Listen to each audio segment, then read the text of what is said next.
And I and Alice found out that we break under 3 conditions. One, like in physics, an object breaks when the load applied to the object is bigger than its ability to carry it. So you can do that in one of 2 ways in humans. Either keep adding stress, okay? So your boyfriend says something annoying, and then your mother says something annoying, and then your best friend says something annoying, and.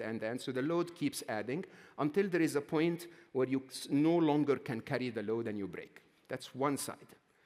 The other side is known as trauma, okay? And trauma is that very unexpected, too fast, too soon, too much kind of event. So one morning you wake up and you find yourself in an accident, and it is a trauma, right? And it's a trauma basically because that amount of force that's bigger than your ability was applied so quickly that it broke you. That's one way we break. I'll come back to that in a minute and tell you what happens after, because it's quite inspiring. The other way we break is what is known in physics as fatigue. If you've heard of fatigue. You know when you get those plastic-wrapped things and you don't have a pair of scissors, so you start to twist them back and forth, right? And if you do that 17 times, eventually, in material science, what ends up is the tensile forces between the molecules fade, and so it breaks. Very interesting, huh? So fatigue, without a lot of force, can break you, okay? And that's exactly the biggest pandemic of stress in our world today. So trauma, believe it or not, is not that common. Alice is going to talk about that a lot in the breakout.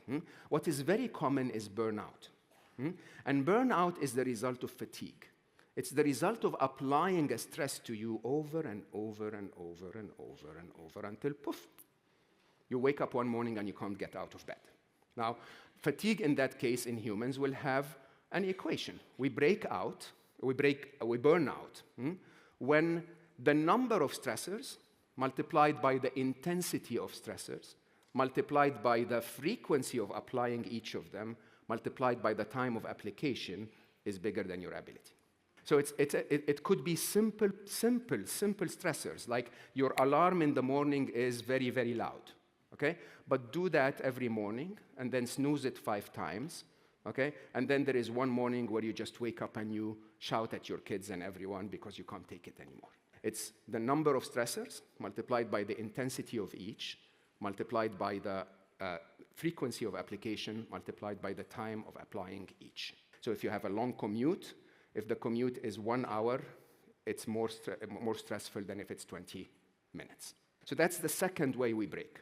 The third way we break is actually not about breaking at all. It's about the process of getting to breaking, which I think, again, is very, very common in our modern world today. Our way of breaking in the modern world today, if you really recognize the people around you, we struggle with anxiety a lot more than we struggle with trauma, than we struggle with burnout a lot more than we struggle with trauma. Anxiety is a way of life. It's actually quite staggering because I'm chill like a cucumber. Nothing can, like seriously, very few things make me anxious, but anxiety is so common, and I really had to study that. And to understand anxiety, we need to understand 4 definitions, which is what I call anxiety and all of its derivatives. Anxiety, fear, worry, and panic are all the same family. Let's talk about worry first. When you're worried, that means that you are suspecting there is a threat in the future. The threat doesn't happen. You don't even have a confirmation that the stress will happen or the threat will happen.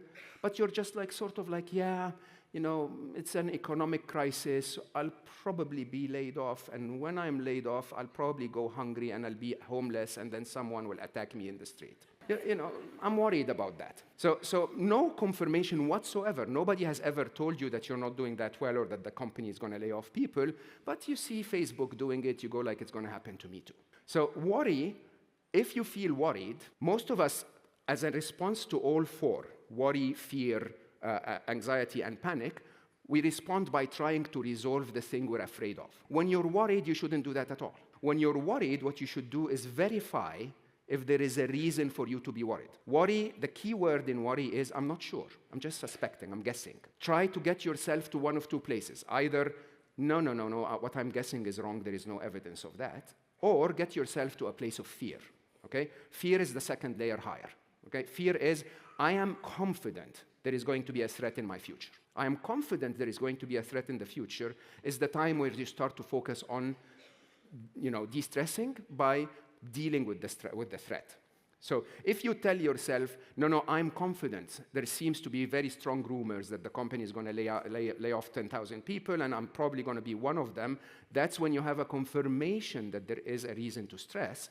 And the answer to that is, okay, if the threat is happening, what am I going to do about it? How can I find another job? How can I manage my finances better and so on? Now you need to deal with the threat. How about panic and anxiety?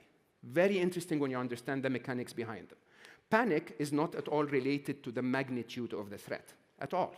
Panic is related to the time between now and the threat. When you panic, your brain is telling you the time between the threat and now is imminent. It's very short. I don't think I have the time to deal with it. And so if you're feeling panicked, what do you need to do? Not deal with the threat, deal with time. And when you deal with time, what does that mean? It means I want to get myself more time, maybe by freeing myself up, or I want to speed myself up by maybe soliciting help or working faster or whatever. That's the answer to panic.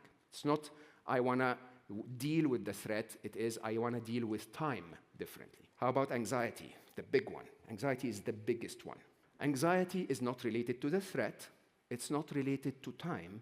It's related to your ability to deal with it. When you're anxious, you're either guessing there is a threat in the future or aware, confident that there is a threat in the future, but you're telling yourself, and I'm not going to be able to deal with it. I don't have the ability, skills, and resources to deal with it. And so what's the answer to that? The answer to that is very straightforward. Work on your skills and abilities. If you feel anxious, don't work on the stress. Don't work on the threat. Don't tell yourself, this is the way I can avoid that threat. Tell yourself, this is the way I can develop myself in ways so that I can deal with it and the anxiety will go away. And for most people I've worked with on the topic, when you tell them, okay, it's confirmed that there is a threat, it's confirmed that you're not ready, what can you do to be ready? The anxiety goes away. They suddenly focus on what can I do to become ready for this? I'm not trying to hope that it's not going to happen. I'm trying to hope that when it happens, I'm going to be good enough to deal with it.